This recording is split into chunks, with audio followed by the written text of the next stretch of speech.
It's August 12th, 2 in the afternoon on a Tuesday here in Korea. Live from Seoul, I'm Na Hyun-kyung. Let's check out the stories we're following at this hour. The Korean government plans to focus on 7 service sectors, including the tourism industry, to boost investment, create more jobs, and ultimately revitalize the nation's economy.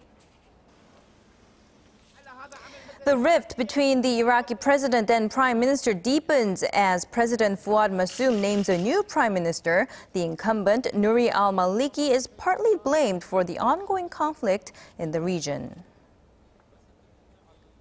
And Academy Award-winning actor Robin Williams dies at the age of 63 in an apparent suicide. Wife Susan Schneider asks people to remember him for the laughter he gave to millions.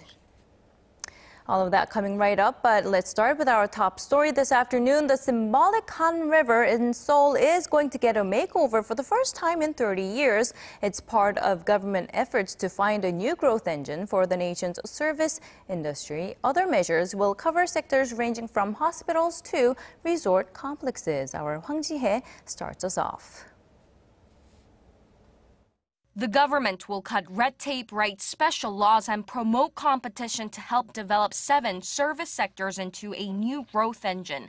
During a meeting led by President Park Geun-hye on Tuesday, the government identified medical, tourism, financial distribution, software, contents, and education industries as promising service sectors and confirmed a string of measures to boost investment in them.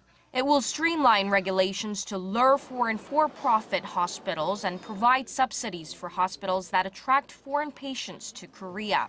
The plans call for more than doubling the number of foreign patients to 500,000 by 2017 from 210,000 last year. It will also push through 4 resort complex development plans on the islands of Yeongjong-do and Jeju that will boost investments by around $8.5 billion. Regulatory reform will also take place in the nation's financial sector.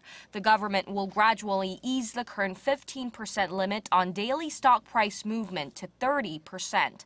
It expects the measures to stimulate the local stock market and strengthen the market's price-setting mechanism, although there are concerns that it could fuel stock price volatility. Overall, the measures, which come as part of President Park's 3-year economic innovation plan, are expected to boost investment by around $14.5 billion and create 180,000 jobs. Since taking office, the president has emphasized the need for structural changes to lessen Korea's heavy dependence on exports, which make up about half of the nation's total output. Hwang Ji-hye, ARIRANG News. The Trade Ministry, in the meantime, has announced its plans to help locally oriented small and mid-sized companies go global. The ministry will help them find overseas clients. Here's our Song Ji-sun with more. If things pan out as the government hopes, some 10,000 small and mid-sized companies will find new buyers overseas to more than double their sales in the next 3 years. That, ministry officials say, will likely more than triple the number of workers employed by these companies. They cited a report by the Korea International Trade Association saying job growth at exporting companies is 4 times higher than those relying solely on the domestic market. The trade ministry will designate scores of trading houses to help match the companies with foreign buyers and develop a program to dispatch retired trading experts to help them utilize new export channels. The government will also take steps to make online commerce more profitable for them by streamlining online documentation procedures by the end of this month. In addition, the government will set aside additional $1.6 billion in soft loans to help these new exporters link up with overseas customers and provide better insurance arrangements to protect them from currency fluctuations. Song Ji-sun, ARIRANG News. And moving on to some political news, Korea's main rival parties have failed to agree on some of the terms on a special bill aimed at uncovering the details about April's Diddley Seoul ferry sinking. The floor leaders of each party had met on Monday. The ruling Saenuri Party's Lee Won-gu suggested passing the bill in its original form, but the main opposition New Politics Alliance for Democracy's Park Young-sun said her party would not agree unless the two first agree on the list of witnesses for the hearing. Lee and Park had planned to meet again on this Tuesday, but no word has come out of the National Assembly as of yet. Now, all of this comes after the two parties agreed last week to have President Park appoint a special counsel to look into the cause of the disaster, which the bereaved family members of the ferry disaster rejected, saying it fails to reflect their demand for a fair investigation. An appeals court in Korea has commuted the prison term of leftist lawmaker Lee Seokki to 9 years in prison. The latest follows his arrest last year when he was put behind bars for allegedly plotting an armed rebellion against the South Korean government. Connie Lee reports. Lawmaker Lee Seokki was sentenced to 9 years behind bars on Monday on charges of incitement and violating national security law. The Seoul High Court also imposed a 7-year ban on serving in parliament. Back in February, a lower court sentenced Lee to 12 years in jail, but the judge on Monday commuted it, citing a lack of evidence that Lee actually conspired to stage a rebellion or had the means to overthrow the South Korean government. Lee, a member of the left-wing United Progressive Party, was arrested last September and found guilty of plotting an armed rebellion against the South Korean government in February, making him the nation's first sitting lawmaker to be convicted of treason since the 1980s. Prosecutors had demanded a 20-year prison term for Lee, claiming he led an underground group of 130 members with alleged links to North Korea. Lee has always denied the charges, with his party saying that he's a victim of a witch hunt. However, it was confirmed that the lawmaker did praise North Korea and did speak about how South Korea should prepare for an attack from Pyongyang. Lee claims that he had organized the groups solely for peaceful purposes. Connie Lee, ARIRANG News. Now, North Korea has not yet responded to South Korea's offer of dialogue, while experts speculate a fourth nuclear test may be imminent. The U.S.-based website 38 North says recent satellite images suggest Pyongyang may have completed preparations at its Punggye-ri nuclear test site, pointing to the fact that no new activity has been detected there in recent months. If the test site is in fact prepped and ready to go, 38 North says related personnel would only be waiting for an order from above.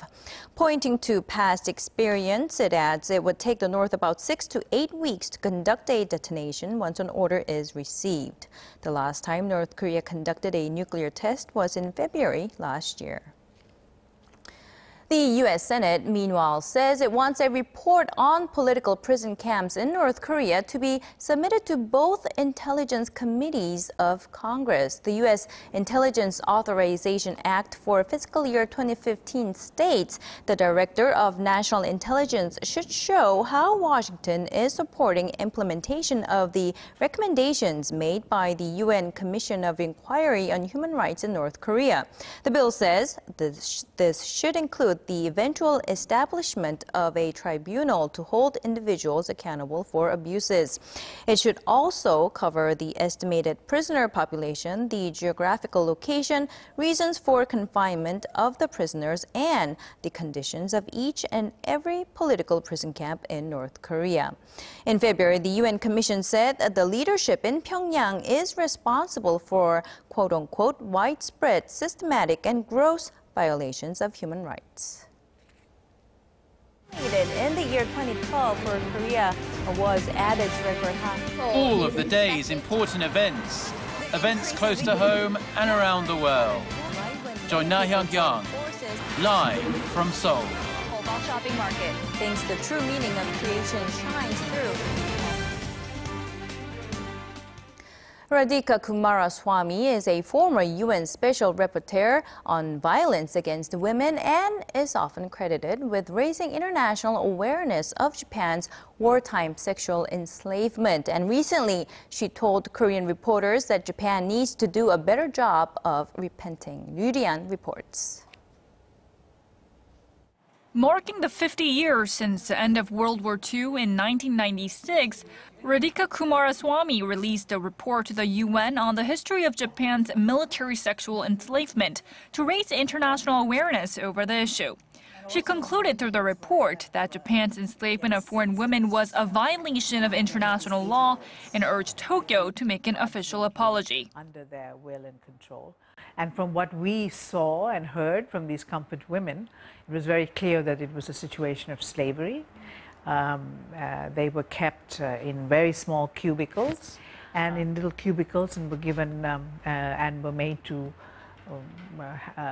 take care of Japanese soldiers, quite a large number actually, but sort of more than 8 a day at least. So it was a situation to us of slavery. Japan did make a partial apology back in 1993 through the Kono statement, but recently re-examined the document, casting doubt on whether its admittance of coercing women into sexual slavery was based on solid evidence. But Kumaraswamy says there is ample evidence. Looking at some historical material on this issue, as well as interviews with Japanese women's NGOs, makes it very clear that this was mostly coercive. She went on to say that Japan's efforts to legitimize the sexual enslavement system during that time period simply made no sense. And of course, this happened because the Japanese army felt this was better than letting the army loose on the civilian population. There had been a lot of rapes in Nanking. And so it responded by having this system of military sexual slavery. But that's not a response by any stretch of the imagination. Expressing frustration over Japan's recent hardline stance, Kumaraswamy emphasized that Japan needs to provide the victims the compensation and justice they so deserve. It is very clear from the evidence that this was a coercive set of practices. It is also very clear that it did not come up in the Tokyo discussions. So why not accept, do the right thing, apologize and give compensation? Why is it not being done? Yurian, ARIRANG News. And over in Iraq, a political storm is brewing in Baghdad as Iraq's new president names a new prime minister to replace Nouri al-Maliki. The president's move comes after Maliki expressed his will not to step aside the day before. Shin Se-min has the latest. Iraqi President Fawad Massoum has named a new prime minister to end Nouri al-Maliki's 8-year rule, but al-Maliki is refusing to go after deploying special forces on the streets of Baghdad. Speaking on state television Monday, Massoum said he hoped Haidar al-Ibadi would succeed in forming a new government that would protect the Iraqi people and unify the country against a growing threat of radical Sunni militants. But the president's public rejection of al-Maliki's bid for third term has raised the stakes in the fierce battle for political control. Al-Ibadi now has 30 days to form a new government that can win parliamentary approval. However, al-Maliki accused Massoum of carrying out a coup against the constitution and the political process. Al-Maliki's Shiite-dominated bloc won the most parliament seats in April's election. U.S. President Barack Obama welcomed Massoum's decision. He said it was an important step on a path toward a more inclusive government that will unite Iraq's different communities. Urge all Iraqi political leaders to work peacefully through the political process in the days ahead. Now, this new Iraqi leadership has a difficult task. The United States stands ready to support a government that addresses the needs and grievances of all Iraqi people. On the battlefront, Kurdish forces continue their fight against Islamic State militants in the north and west of Iraq with the help of American airstrikes. U.S. aircraft on Monday hit 4 militant checkpoints and destroyed several of the group's vehicles near Mount Sinjar, where thousands of people of the Yazidi religious sect have taken refuge. Shin Se-min, ARIRANG News. Turning now to the latest on the Ebola outbreak in West Africa. 8 Chinese medics have been placed in isolation in Sierra Leone after the Ebola patient they were treating died of the virus. This as the World Health Organization is set to make an announcement on this Tuesday on the ethics of using unauthorized medicine on Ebola patients amid rising debate on who has access to the serum and who does not. 3 non-Africans with the virus are being treated with the experimental drug ZMapp, and 2 of them are said to be making a steady recovery. Currently, there is no available vaccine for Ebola, and the death toll from the virus is fast approaching 1,000. And now to news that has left so many fans around the world shocked and saddened. Beloved actor and comedian Robin Williams has been found dead at his home in California. The 63-year-old, who had been suffering severe depression recently, is believed to have taken his own life. Kim Min-ji reports. Actor and comedian Robin Williams has died at the age of 63. According to Marin County Police, Williams was pronounced dead shortly after noon on Monday local time in an apparent suicide at his home in Northern California. Preliminary cause of death is believed to be asphyxia. His publicist says the actor had been battling severe depression of late. In a statement, his wife Susan Schneider says she was utterly heartbroken over losing her husband and best friend and asked people to remember Williams for the countless moments of joy and laughter he gave to millions. Born in Chicago in 1951, Williams studied theater at Juilliard School in New York. He entered into the homes and hearts of America as an alien visitor in the 1970s TV series Mork and Mindy. He went on to act in more than 100 television shows and movies, starring as a lovable father turned nanny in Mrs. Doubtfire and a fatherly therapist in Good Will Hunting, which won him an Oscar for Best Supporting Actor. In the past, Williams had openly talked about his battle with alcohol and drugs, and he recently visited a rehabilitation center to, as he put it, fine-tune his sobriety. Kim Min-ji, ARIRANG News. And our hearts and prayers, of course, go out to his family as well. In other stories, the FBI says it will open a probe into the shooting death of 18-year-old Michael Brown, who was gunned down by police in U.S. state of Missouri over the weekend. In addition to the civil rights investigation, the FBI says it will monitor the probe being carried out by county police. The circumstances surrounding the shooting are still unclear, but what's clear is that it has sparked outrage in the community. The teen's parents came out to call for justice and a fair investigation. And back here in Korea, it looks like it's going to get a lot easier to make small payments through your smartphones. Korea's top portal operator Naver Corporation is reportedly considering launching a mobile wallet system through its social networking service, Band. It's expected to allow users to transfer up to around $100 to friends and family. This comes as the corporation's biggest rival, Kakao Corporation, said it's launching a similar service this year in collaboration with local banks and credit card companies. Both Band and Kakao are widely used in Korea for mobile messaging. Each has an estimated 35 million users. And with the local stock market having long been moving in a sideways direction, a large number of minority shareholders have been forced to sell up in recent years. Market research provider Chaebol.com said Tuesday that nearly 500,000 shareholders among the 100 largest domestic companies have walked away from the stock market over the last 12 months. Most notably, SK hynix, once a favorite for private investors, lost more than 100,000 share owners, while Tusan Heavy Industries and Kia Motors also suffered significant dips. Companies like Hana Financial Group, LG Display, and Samsung Electronics attracted more minority shareholders over the past year, with the number ranging from 8,000 to 30,000.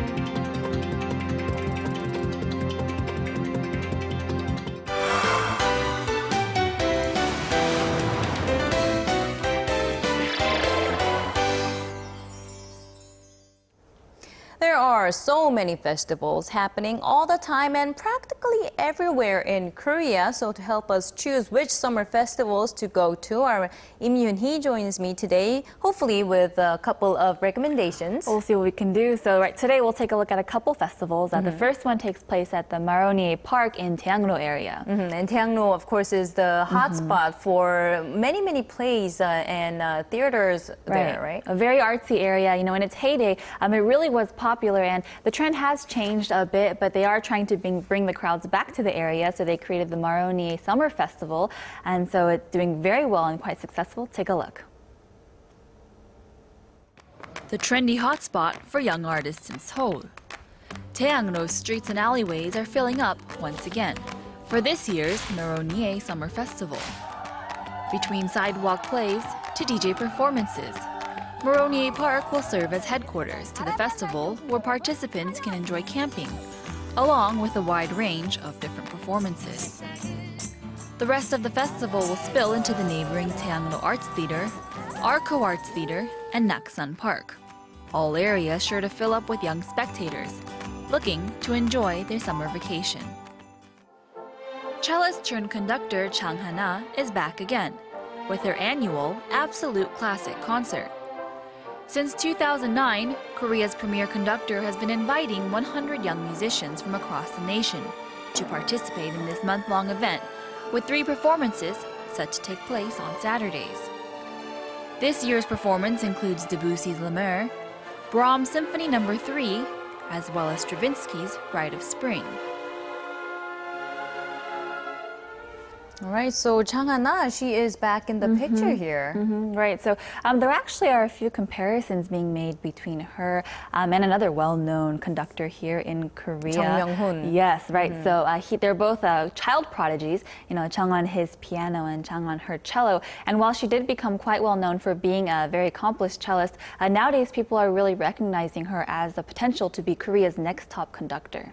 And she is currently the conductor of a full orchestra outside of Korea. Right. Since last September, she was instated as the full-time conductor of the Qatar Philharmonic Orchestra. And so as a woman, especially in her 30s, that is a huge feat. And of course, she's being the inspiration for many younger talents. Right. So she herself is young as well to be doing what she's doing. And so as she actually said, through this program, many musicians came to her and told her that they kind of got a spark in their passion for classical music. And that's exactly what she wants. You know, she wants to reinvigorate this interest and passion in classical music, not just for the musicians, but for the general public as well.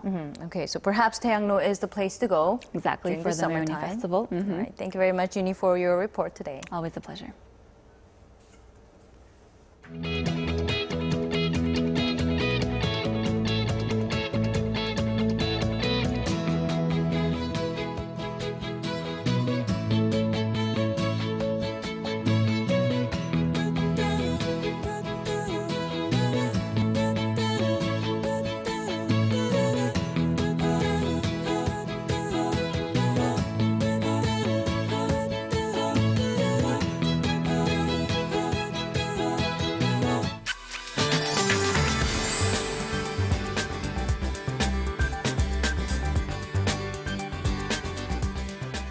Good afternoon, I'm Lee Ji-yeon with your weather updates.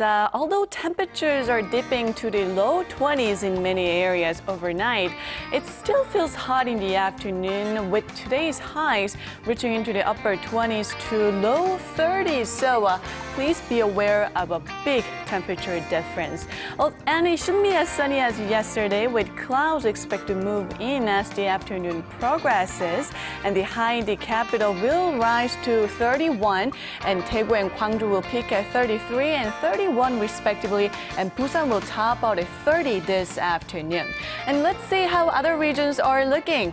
It looks like Jeju Island will peak out at 29, and Jeju and Dokdo will rise to 28, while Maungkang hikes up to 20 this afternoon. And as for the weather outlook here in Seoul, it will be a cloudy day for the next couple of days. Then the sun will be back on Friday and Saturday. So for now, mostly to partly sunny day is in store for Pope Francis' beatification ceremony that's taking place on Saturday morning in Gwanghwamun Plaza. Well, that's all from me at this hour or for today, and I hope you have a wonderful rest of the day. And that's all we have for now. Thank you for watching. I'll be back with more at 4 p.m. Korea time.